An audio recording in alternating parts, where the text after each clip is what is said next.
So my name is Kelly Richardson, and I'm Canadian. And my background, I studied drawing and painting actually in my undergraduate degree, and media arts in my master's. The title of the show is The Weathermakers, which is named after a book by Tim Flannery written in 2005 about climate change, which links to ideas I have in a number of the works here. Very generally, what I'm interested in the work is there's a strong environmental concern about our increasingly uncertain future. And so I, in many works, propose potential futures if we continue down our current trajectory. And I use languages of science fiction because Marshall McLuhan said that we couldn't fully perceive current environments until another replaces it. And he used the industrialized world in comparison with agrarian culture as an example. And so, given our increasingly uncertain future, as I say, there's never been a more important time to consider where we're heading. And so the use, actually, or the function of science fiction allows us to visualize or experience what life might be like, and in doing so provides a window through which we can see our current environment with some degree of hindsight. Leviathan, from 2011, I was invited to do an artist residency at Art Pace in San Antonio, Texas. And the BP oil spill had just occurred in the Gulf of Mexico.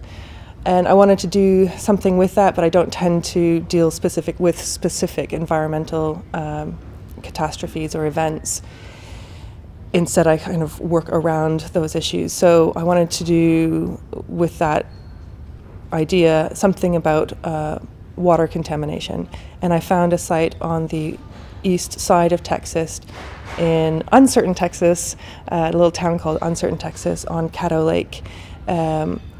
Caddo Lake is the home of the world's largest cypress forest, which is very, very beautiful. And it also happens to have the dubious claim, rather, of being the first site for through water oil exploration in human history, which occurred in 1911. And from 1911 onwards, the various spills that we've had, the world's a very different place as a result of that kind of unchecked oil exploration. So into the water in this three-channel kind of extended panoramic view of Caddo Lake, into the water I've inserted these yellow tendrils of light, which could be a number of things. It's important to note that there's always several ways to read the work. So the landscapes that I'm proposing, it could be that you're looking at something that is an environmental disaster of some description, but it could be that you're looking at something much more hopeful. So in the case of Leviathan, it could just be that it's a bioluminescent life form that we don't know about, that occurred in the past or might occur in the future, or it could be a spill of some description.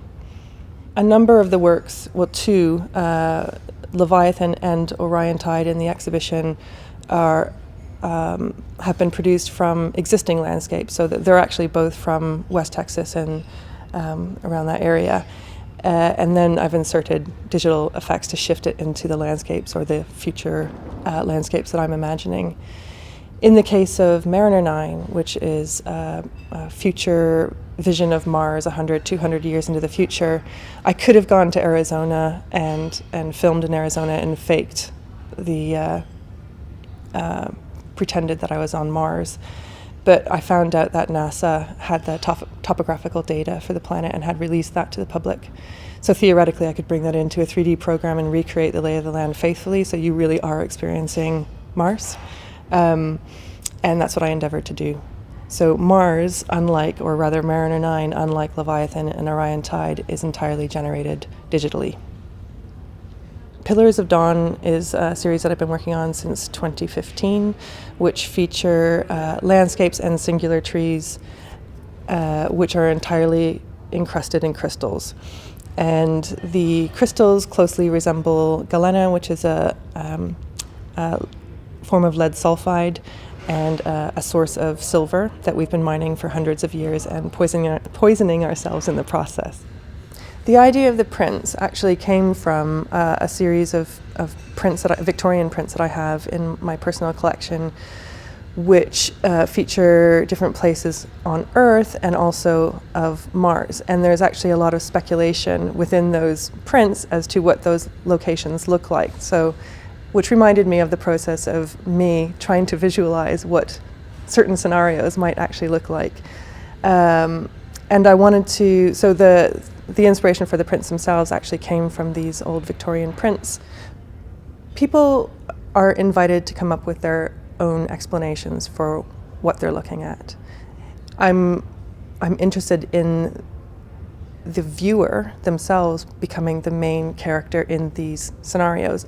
It's important for me, for each individual person, regardless of age or background, to visualize themselves in front of these landscapes or within them mentally, so that it becomes about their story.